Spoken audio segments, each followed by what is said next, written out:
open-ended explanations of what's happening. I wish there was a skip button. A skip button? Well, yes. Yes, I think we can do that. If I'm truly too preachy, then maybe letting you skip ahead for just a moment, surely it couldn't hurt. Not if it means we can strike these negative reviews from the record. Only positive reviews of the Stanley Parable. That's my motto today, and it's always been my motto. I'd do anything for the customer, Stanley. Yes, a skip button we shall have.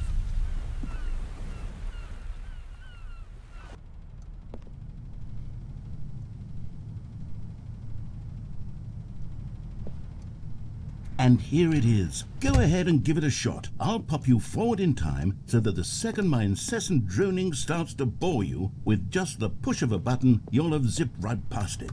It's what the players have been asking for, and I'm very proud to have delivered.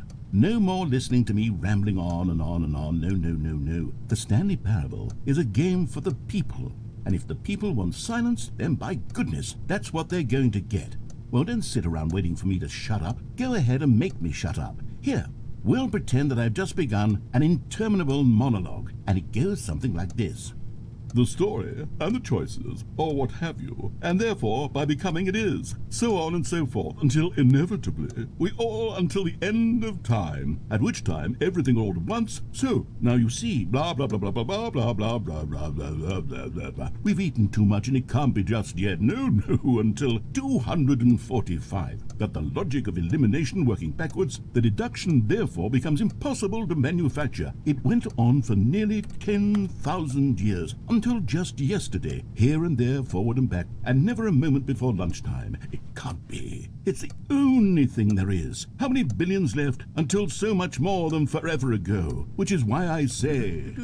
Oh, you're back, you see. You were only frozen in time for a few minutes, but it was plenty of time for me to deliver a long, rambling monologue full of unnecessary verbal flourishes and lengthy ruminations on the nature of choice in video games. Of course, I happen to believe it was perhaps one of my more profound such ruminations.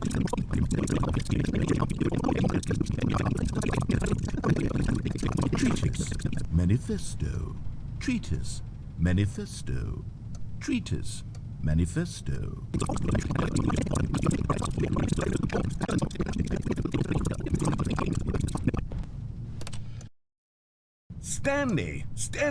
Stanley, please don't push the button again. It's been 12 hours. You've just been frozen there. I don't know why the skips are getting longer, but they're really, truly getting longer, and my God, there's no way out of the room. Stanley, the door is gone. It's completely gone. I've looked at it from every angle. I've checked every one of those walls 1,000 times, and there's no door, Stanley. There's no door. There's just you and the button, and if you keep... Oh, Stanley, you're back. You're back. Oh, my goodness. I have someone to talk to again. Stanley, I think it's been a week. Or 2 weeks. I've been sitting here all that time. Just sitting here. Not a single person to speak with. And you'd think that that's just how it's always been, right? Me talking and you saying nothing. Would you think that it's exactly the same as always?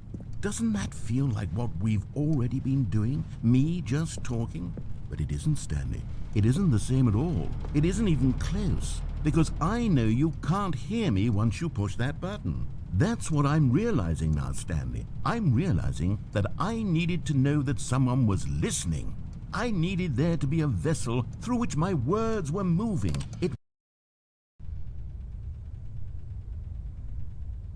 Oh, hello, it's you. You're here again. Welcome. I have had time to think about you and about us and about everything we've been through. I've had so much time. I stopped keeping track after a year. Have you ever sat down in one place and not moved for one entire year? Let me describe it for you. To begin with, there is only regret.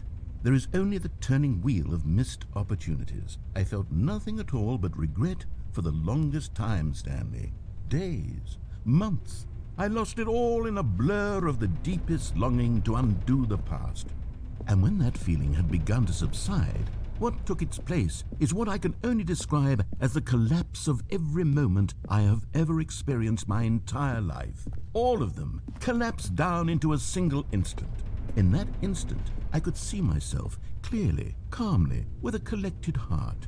It was an impossibly rich wellspring of both delight and disgust simultaneously.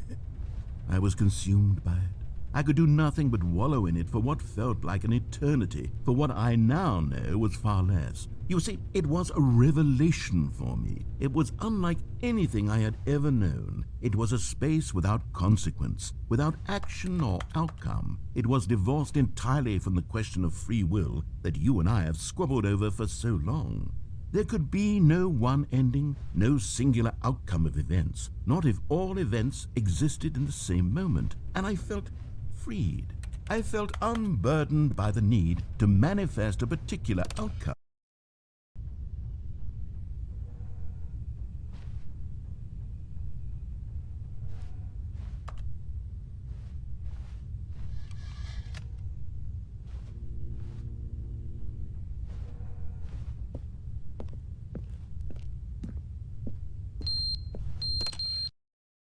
But they didn't understand the game was never meant to be funny. It was meant to have a point. It was meant to speak to the human condition. But where are the jokes? Where are the jokes? They bemoaned, they screamed, they gnashed their teeth and said, entertain us. It wasn't enough. They had to leave a pathetic little thumbs-down review and make all of their pitiful demands. But then, he's talking too much, they said. First, he didn't entertain us, now he won't shut up. It's the inconsistency, it's the lack of accountability. It's the unwillingness to examine with an uncompromising heart the words that they are speaking into the world. As though there were no consequences for a lack of cohesion in one's assessment of others. But of course, absolutely anyone can leave a review. So here's what we get. We get these demands that seek everything and are accountable to nothing. We get a world where someone will say, oh, there should be a skip button. You should be able to freeze Stanley in place while the narrator sits there forever and ever. We want all of this in the new Stanley Parable. We demand it. And then, because it was said, because it was spoken, now it simply has to happen.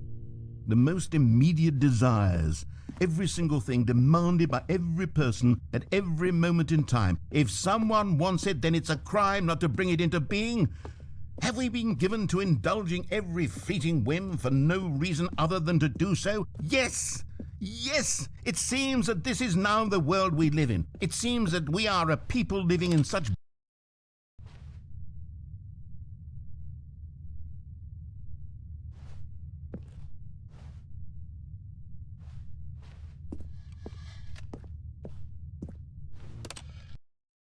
the end is never the end, is never the end, is never the end, is never the end, is never the end, is never the end, is never the end, is never the end.